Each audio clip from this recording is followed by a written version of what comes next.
올겨울 극장가에 가족의 진정한 의미에 대해 질문을 던지는 영화가 등장해 관객들의 주목을 받고 있습니다.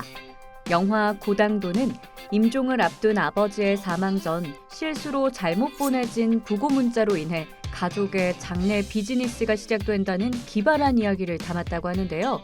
감동보다 진한 울림을 전할 영화 고당도, 지금 만나봅니다.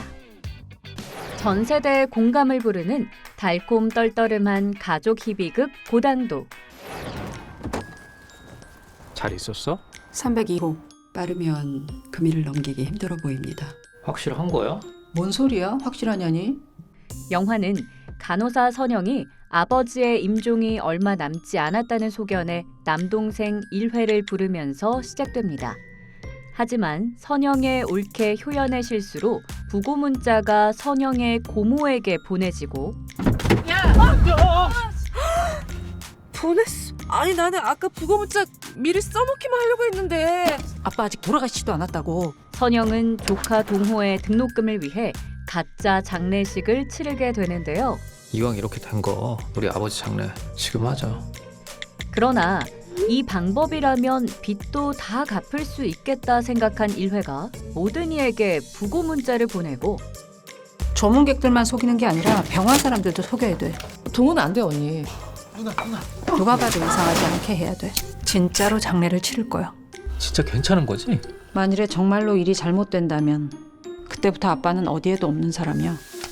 결국 사건은 점점 파국으로 치닫는데 결국 가족은 서로 후회만 남거든. 웃기고 씁쓸한 가족 장례 비즈니스, 영화 고당도입니다. 가족의 기막힌 가짜 장례식을 소재로 한 블랙 코미디 영화 고당도는 제작 전부터 연기파 배우들의 출연으로 화제가 됐는데요. 개성 있는 연기로 다양한 장르의 영화를 소화해온 배우 강말금 씨와 봉태규 씨가 주연을 맡아 현실 남매를 연기했습니다. 캐스팅이 먼저 됐어요. 그래서 그 얘기를 듣고 너무 기뻤어요. 너무 기쁘면서 동시에 저한테 봉태규는 가족의 탄생, 바람난 가족의 정말 최고 배우, 저는 그 당시에 배우를 안 하고 있었고 너무나 최고의 영화에서 최고의 연기를 보여준 배우였기 때문에 좀 조심스럽고 걱정이 됐어요. 근데 태규가 워낙에 이제 굉장히 친화력, 수다력이라고 할까요? 굉장히 얘기를 잘 이끌어내고 상대를 편안하게 해 주었기 때문에 금방 풀렸고요. 영화를 굉장히 오랜만에 촬영하기도 하고 해서 누군가 되게 필요했다라고 느꼈어요. 그냥 본능적으로. 근데 그럴 때마다 누나가 굉장히 기댈 수 있게, 사실 무언가를 크게 뭔가 했던 건 아니었지만 그렇게 딱 버텨주고 있더라고요. 그래서 촬영하는 동안은 굉장히 누나 덕분에 편하고 즐겁게 연기할 수 있었던 그런 기억이 있는 것 같아요. 네. 먼저 극중 수년째 의식 없는 아버지를 간병해온 간호사이자 아버지의 가짜 장례식을 주도하는 선영 역을 맡은 배우 강말금 씨. 가족의 미래를 위해 냉정한 판단을 내리는 현실적인 모습과 내밀한 감정 연기로 극의 중심을 이끈다고 하죠. 선영은 K 장녀긴 하지만 상당히 머리가 좋다라고 하는 어떤 개성을 가지고 있는데요. 감독님께서 배드 지니어스라는 영화를 레퍼런스로 얘기를 해주셔서 그 영화를 봤습니다. 그래서 머리가 팽팽 돌아가고 그 다음 수를 내다보는 그런 논리적인 두뇌가 굉장히 좋다. 그런 것을 잊지 않으려고 했고, 왜냐하면 저는 그렇지 않기 때문에 그걸 잊지 않으려고 상당히 노력을 했고요. 그런 사람인데 오늘 아침에 아버지의 그 임종호흡에 대한 얘기를 들었단 말이죠. 그래서 그런 사람인데 다른 건 다 해결하고 살았는데 아버지가 돌아가신다고 하니 그토록 기다렸던 소식일 수도 있는데 멘붕이 된 상태에서 하루가 시작돼서 의절했던 동생도 오고, 그러니까 우울하고 끔찍한 하루가 펼쳐진다라는 전제를 잊지 않으려고 하면서 연기를 했습니다.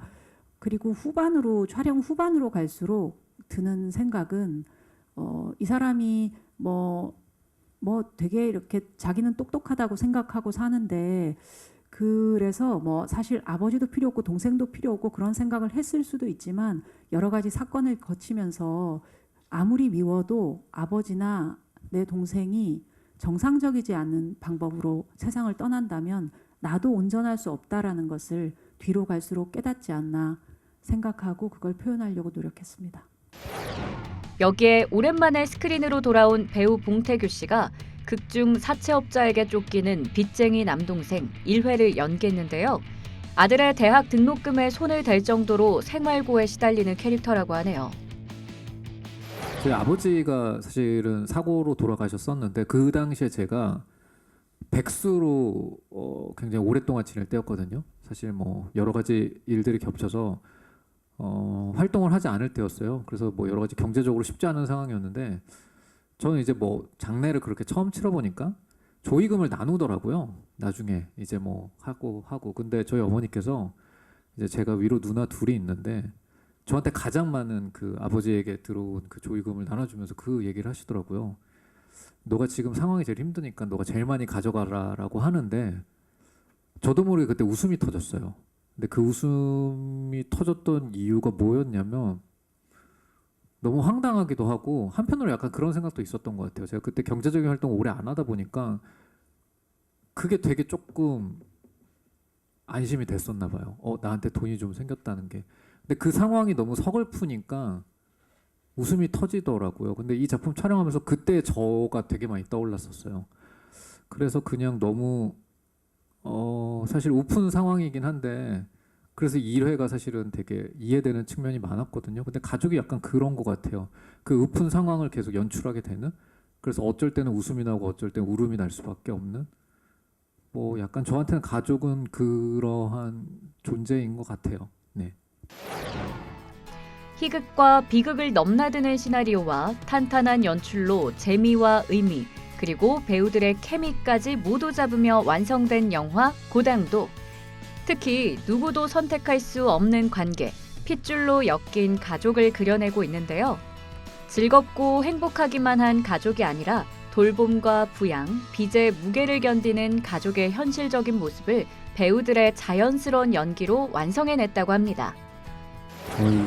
제가 이번에 이 영화를 좀 준비하면서 이제 가족에 대해서 정말 많은 이제 같이 작업한 분들이 도대체 너한테 가족이 뭐냐라는 걸 정의를 조금 스스로가 내릴 필요는 있다라고 여겼어요. 근데 이제 그것을 영화에서는 어떻게 은밀하게 숨기느냐 그런 고민을 되게 많이 하다가 이제 이 영화에서 전체적으로 총 감을 한 3번, 4번 정도 노출을 시키는데 이제 극중 선영이든 효연이든 아니면 동호든 간에 감을 먹으면서 그 맛이 어떤 맛인지는 규정할 수 없지만 이렇게 계속 씹고 삼키고 하는 것.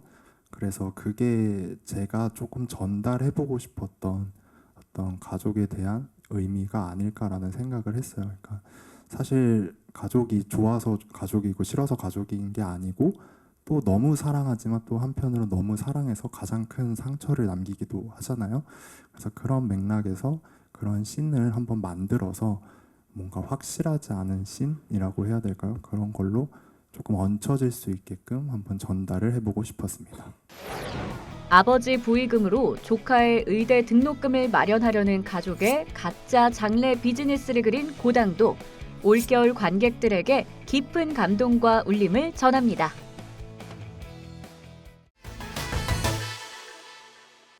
최근 정부는 겨울철 에너지 절약 캠페인을 통해 실내 온도 20도 유지와 보온 생활을 강조하고 있는데요. 특히 한국에너지공단은 난방 온도를 1도만 낮춰도 에너지 소비량이 7% 정도 줄어들 수 있다고 합니다. 이를 위해서는 내복과 양말, 무릎 담요 등을 활용해 체온을 올리고 창문 틈을 막는 에어캡이나 커튼으로 바람을 차단해 실내 온도를 높이는 것도 좋겠습니다. 여기에 가습기로 40에서 60%의 습도를 유지하면 수증기가 열을 품고 있어 온도가 쉽게 떨어지지 않는다고 하네요. 올 겨울 난방비 걱정에 떨고 있다면 온도만 올리는 방식이 아닌 실내 온도를 오래 유지하는 전략을 실천해보는 것도 좋을 것 같습니다. 오늘 경제의 맛은 여기까지입니다. 그럼 저는 다음 주에 다시 인사드리겠습니다. 시청해주신 여러분 고맙습니다.